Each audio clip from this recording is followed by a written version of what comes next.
तो कल दो सेशन मोहम्मद सिराज का एग्रेशन देखने में मुझे समझ में नहीं आ रहा था कि इंडिया आगे चल रहा है या इंग्लैंड आगे चल रहा है। फिर मैंने दिन के आखिरी में जब सेशन कार्ड उठा के देखा तो मुझे पता चला कि 3 दिन बाद दोनों टीमें 3-3 सेशन की बराबरी पे हैं, क्योंकि दोनों टीमें डिसाइड नहीं कर पा रही कि कौन सबसे ज्यादा खराब क्रिकेट खेलने वाला है। लेकिन मेरी मानो तो इंडिया ने इसमें थोड़ा सा ज्यादा ही डोमिनेट कर दिया है, क्योंकि एक तरफ हमारे यशस्वी जायसवाल को कोई ये बताना भूल गया है कि स्लिप में कैचिंग करते हुए मक्खन नहीं लगाना होता है, और दूसरी तरफ हमारे विप सिराज साहब हैं जिन्होंने अपनी बॉलिंग में सेंचुरी मार दी है और बार बार जो सेलिब्रेशन है वो एग्रेशन के साथ करके दिखाते हैं। और कहीं दूर कोने पे अकेला प्यारा जसप्रीत बुमराह खड़ा है, जिसने एक बार फिर से बता दिया है कि इंडिया का जो तंबू है वो जसप्रीत बुमराह के बंबू पे डिपेंडेंट है। क्योंकि अकेले जसप्रीत बुमराह ने 83 रन देके 5 विकेट लिए हैं और बाकी के सारे बॉलर्स ने 350 से ज्यादा रन देके 5 विकेट लिए हैं, और प्रसिद्ध कृष्णा और मोहम्मद सिराज ने तो सेंचुरी मार दी है। ये तो वही बात होगी है जस्सी भाई के लिए कि हमें तो अपनों ने लूटा, गैरों में का दम था। खैर, कैसे इंग्लैंड इस गेम में बार बार वापस आता रहा और अकेले जसप्रीत बुमराह पूरी टीम का बोझा उठाता रहा, और क्या अब भी टीम इंडिया के पास कोई चांस है कि ये मैच यहां से जीता जा सकता है,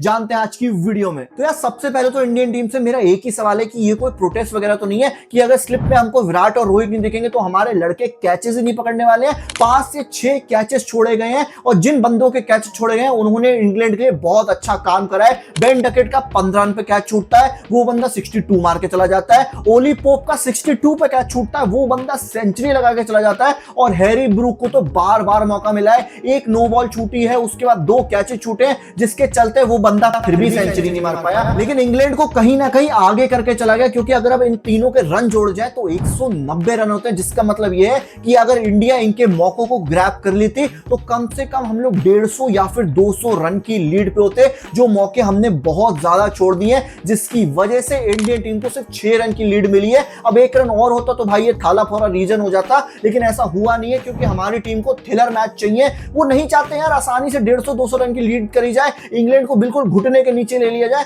उनने 6 रन की लीड दी है, जिसका मतलब ये है कि हमारे बल्लेबाजों को और ज्यादा मेहनत करनी पड़ेगी और अच्छी बैटिंग करके दिखानी पड़ेगी, क्योंकि बॉलिंग में तो मैं यह बिलीव कर चुका हूं कि we only trust in Jassi भाई। क्योंकि एक समय इंग्लैंड की टीम 225 पे 4 हो गई थी, जिसमें ऑफकोर्स जसप्रीत बुमराह के 3 विकेट थे, लेकिन मैं फिर भी सोच रहा था कि अगर हमारी बॉलिंग थोड़ी भी अच्छी होती है, थोड़े भी चांसेस पकड़े जाते हैं, तो इंग्लैंड की टीम को हम 350-380 पे रोक लेंगे। लेकिन ऐसा नहीं होता है, क्योंकि मैं भूल गया था कि हमारे बैटिंग ऑर्डर के पास टेल ही नहीं है, और इंग्लैंड के पास बहुत ज्यादा ही लंबी टेल है, क्योंकि इनके जो बॉलर्स हैं क्रिस वोक्स भी अच्छे खासे रन बना के जाता है, और जब वो आउट नहीं हो रहा है तब भी जसप्रीत बुमराह को बुलाया जाता है कि भैया टेल एंडर का विकेट भी तुम ही ले लो, हमारे बॉलर से ये भी नहीं होने वाला है। Jasprit Bumrah first Asian to complete 150 wickets in SENA countries, only second Asian to complete 10+ fifer in SENA countries, and first Indian to complete 3 fifers in England. Jasprit Bumrah is the GOAT, और इस समय हम जसप्रीत बुमराह के रूप में टेस्ट क्रिकेट की सबसे अच्छी बॉलिंग होते हुए देख रहे हैं, क्योंकि अकेला वो बंदा खड़ा हुआ है, उसका साथ कोई और देता नहीं है।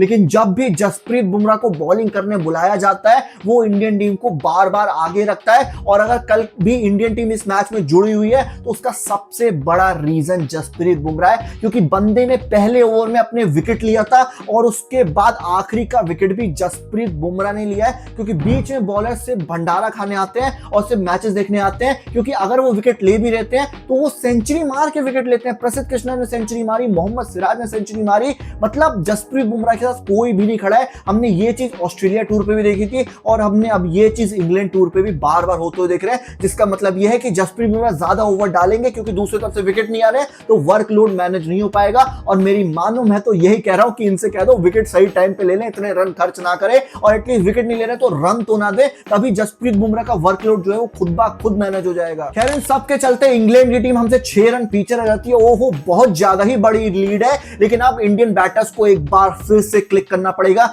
जो पहली इनिंग में करा वो फिर से करके दिखाना पड़ेगा। लेकिन अब यशस्वी जायसवाल भी जल्दी आउट होकर जा चुके हैं, साई सुदर्शन 30 रन बना के जाते हैं, बहुत ज्यादा सॉलिड लगते हैं, लेकिन बेन स्टोक्स उनके दिमाग से बार बार खेल रहे थे, जिसकी वजह से वो अपना विकेट जो है वो फेंक के चले जाते हैं। अब पूरी जो बैटिंग की जिम्मेदारी है वो केएल राहुल पे डिपेंडेंट है, क्योंकि इस बैटिंग यूनिट में सबसे ज्यादा सॉलिड, सबसे ज्यादा क्लासिकल प्लेयर जो है वो केएल राहुल ही है। अगर कोई विराट कोहली की ड्राइव मिस कर रहा हो तो भाई केएल राहुल की ड्राइव देख लेना, एकदम चुम्मा ड्राइव है, मजा ही आ जाएगा। और अगर इंडियन टीम को अब अपनी बल्लेबाजी से कोई जिताएगा तो केएल राहुल ही जिताएंगे। उस बंदे को सेंचुरी मारनी पड़ेगी, 120-140 बनाने पड़ेंगे, और नीचे से करुण नायर हो गए चाहे रविंद्र जडेजा, और ऋषभ पंत को कंट्रीब्यूट करना पड़ेगा। शुभमन गिल सेंचुरी मार चुका है, ऋषभ पंत सेंचुरी मार चुका है, अगर वो जल्दी आउट हो जाते तो हमको उनको कुछ नहीं बोल पाएंगे। बाकी जो बैटर्स ने परफॉर्म नहीं करा है उनको जिम्मेदारी लेके इंडिया को एटलीस्ट 380-400 के टोटल तक पहुंचाना पड़ेगा और ये कोशिश करनी पड़ेगी कि चौथे दिन पूरे दिन बैटिंग करें। टी के 1 घंटे पहले उनको इंग्लैंड को बैटिंग दे दें, वो चलेगा,